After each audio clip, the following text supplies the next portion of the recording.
छात्रों, मैं धनंजय कुमार आज़ाद आज आप लोगों को बीए फर्स्ट ईयर के सेकेंड पेपर के 5वें यूनिट के बारे में चर्चा करूंगा, जिसमें हम लोगों को एशिया के रीजनल ज्योग्राफी के बारे में पढ़ना है। जो कि पूरा सेकेंड पेपर एशिया के रीजनल ज्योग्राफी के बारे में है, जिसमें 5वें पेपर में बांग्लादेश, 5वें यूनिट में बांग्लादेश, नेपाल, म्यांमार, पाकिस्तान एवं श्रीलंका के बारे में पढ़ना है। जिसमें आज हम श्रीलंका के बारे में चर्चा करेंगे। श्रीलंका के संतुलित अध्ययन पर हम प्रकाश डालेंगे। छात्रों, जैसा कि आप जानते हैं, एशिया महाद्वीप के दक्षिणी भाग में स्थित श्रीलंका एक स्वतंत्र देश है जो भौगोलिक दृष्टिकोण से भारत से मिलता जुलता है। वास्तव में श्रीलंका पहले प्रायद्वीपीय भारत की मुख्य भूमि का अंग था। अब यह पाक जल संयोजक पाक स्ट्रीट द्वारा भारत भूमि से पृथक है। यह पाक जल संयोजक एक खंडित पुल है जो आदम पुल के नाम से विख्यात है। अपनी द्वीपीय स्थिति होने के कारण श्रीलंका एक महत्वपूर्ण देश है। हिंद महासागर के व्यापारिक जल मार्ग के बीच होने के कारण ब्रिटिश सरकार ने इसे अपना सैनिक तथा व्यापारिक अड्डा बनाया था। भारत, पाकिस्तान, म्यांमार आदि देशों पर शासन के दृष्टिकोण से यह ब्रिटिश सरकार का नौसेना का अड्डा था। यहाँ ट्रंकोमाली बंदरगाह की सुंदर स्थिति ने ब्रिटिश सरकार को इस क्षेत्र में और भी सहायता प्रदान की। आर्थिक स्थिति के अनुसार श्रीलंका रत्नों का द्वीप है। हीरे, जवाहरात, मोती तथा अन्य रत्नों के भंडार होने के कारण यह प्राचीन काल में भी सोने की लंका कहा जाता था। वर्तमान समय में यहाँ सिंहली जाति के लोगों की संख्या अधिक है, इसलिए इसे सिंहल द्वीप कहा जाने लगा। सिंहल द्वीप से ही इसका नाम सिलोन पड़ा। श्रीलंका 1802 ईस्वी में ब्रिटिश साम्राज्य का पूर्व उपनिवेश बन गया था। 4 जनवरी 1948 को यह ब्रिटिश शासन से मुक्त होकर एक स्वायत्त शासित देश के रूप में बना तथा 1956 में यह जनतंत्र के रूप में स्थापित हुआ। अगर इसके स्थिति एवं विस्तार के बारे में देखा जाए तो श्रीलंका भारत से 35 किलोमीटर दक्षिण में स्थित हिंद महासागर का एक महत्वपूर्ण द्वीप है।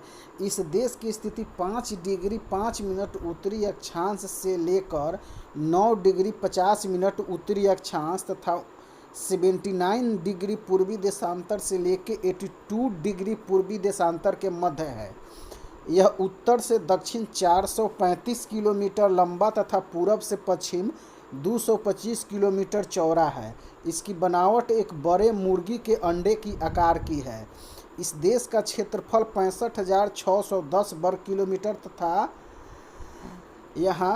यहाँ की जनसंख्या प्रति वर्ग किलोमीटर 298 व्यक्ति है। कोलंबो इस देश की राजधानी है। भारत एवं श्रीलंका के मध्य द्वीप पुंजों को द्वीपों का पुल अथवा आदम पुल कहा जाता है। छात्रों, अगर इसके धरातल के बारे में देखा जाए तो श्रीलंका मुख्य रूप से धरातलीय बनावट के अनुसार एक मैदानी द्वीप है। इसके दक्षिणी भाग में स्थित पर्वतीय प्रदेश भारत के प्रायद्वीपीय पठार की भांति पूर्व कैम्ब्रियन युग की रवेदार चट्टानों का बना हुआ है। यह एशिया के दक्षिण में प्राचीनतम भूखंड का अंग है, जिसमें गोंडवाना भूमि के अवशेष मिलते हैं।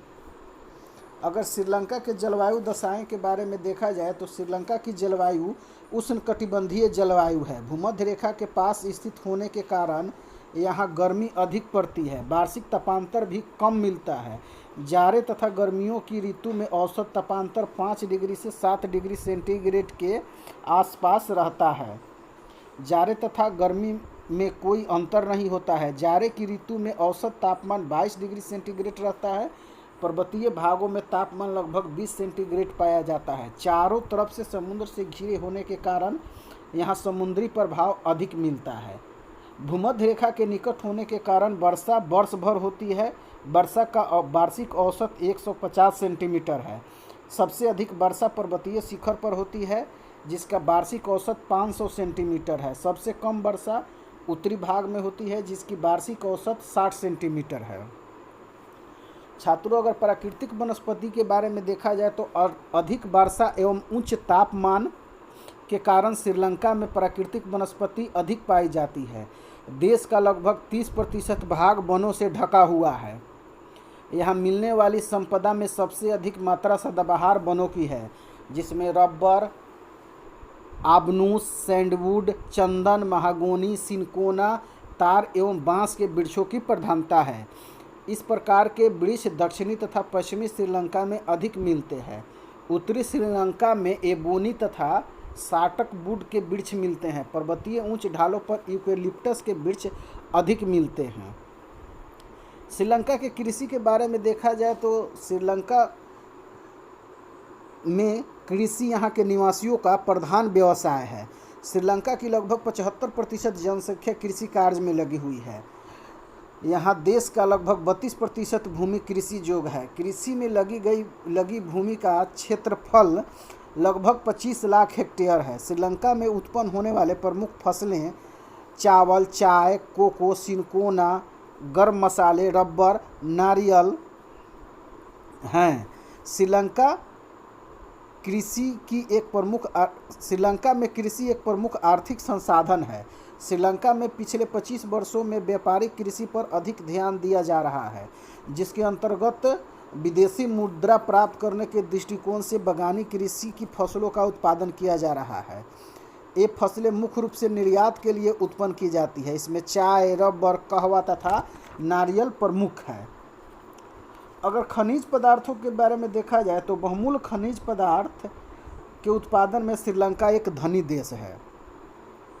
प्राचीन काल में यह स्वर्ण नगरी कहलाती थी। आज भी श्रीलंका को रत्नद्वीप तथा पूर्व का मोती के नामों से पुकारा जाता है। श्रीलंका में विभिन्न प्रकार की अनेक मूल्यवान रत्न पाए जाते हैं। ये रत्न मध्यवर्तीय पर्वतीय प्रदेशों की चट्टानों में पाए जाते हैं। कुछ नदियों के रेत से भी प्राप्त किए जाते हैं। श्रीलंका का दक्षिणी भाग रत्न भंडारों से भरा पड़ा हुआ है। शायद जितने रत्न इस देश में मिलते हैं उतने संसार के किसी भी देश में नहीं मिलते हैं। रत्नपुरा नगर इन रत्नों का प्रमुख उत्पादन क्षेत्र है।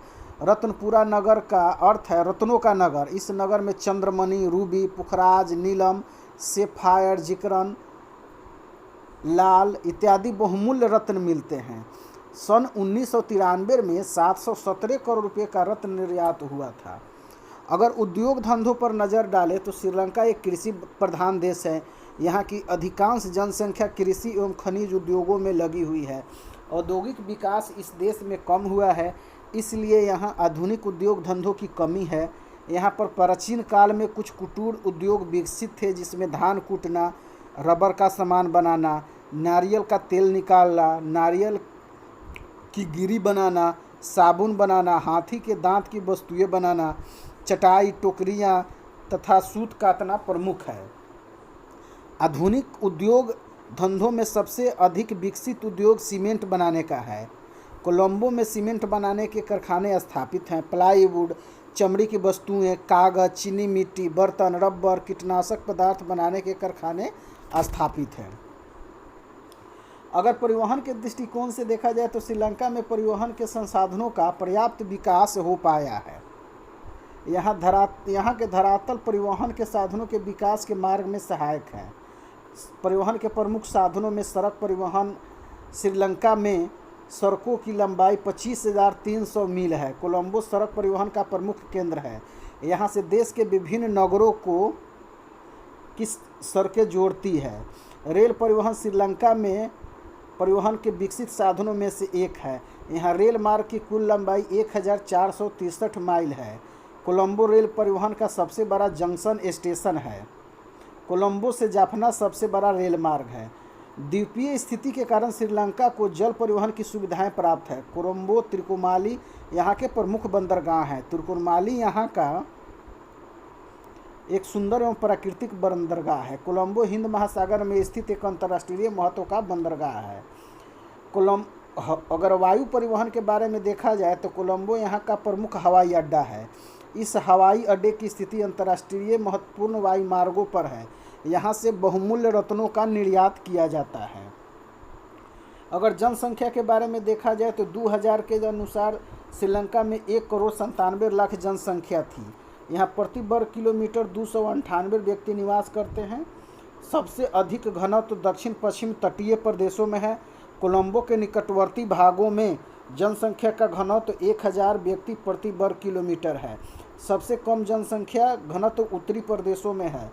जाफना के निकटवर्ती भागों में जनसंख्या का घनत्व 50 व्यक्ति प्रति वर्ग किलोमीटर है।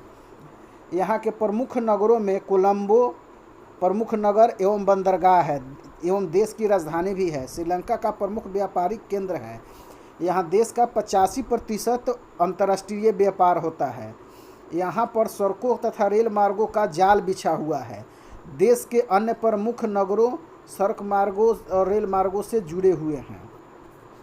इस प्रकार अगर देखा जाए छात्रों तो श्रीलंका जो है एक भारत के पड़ोसी देश होने के साथ साथ एक महत्वपूर्ण देश भी है, जहाँ के लोग भारत से पारंपरिक रूप से भारत से जुड़े हुए हैं और श्रीलंका की आर्थिक, सामाजिक और राजनीतिक गतिविधियों में भारत हमेशा से ही प्रभावी रहा है। अतः एशिया के अध्ययन करने के दृष्टिकोण से श्रीलंका और भारत के सामरिक दृष्टिकोण से भी श्रीलंका एक महत्वपूर्ण देश है। धन्यवाद।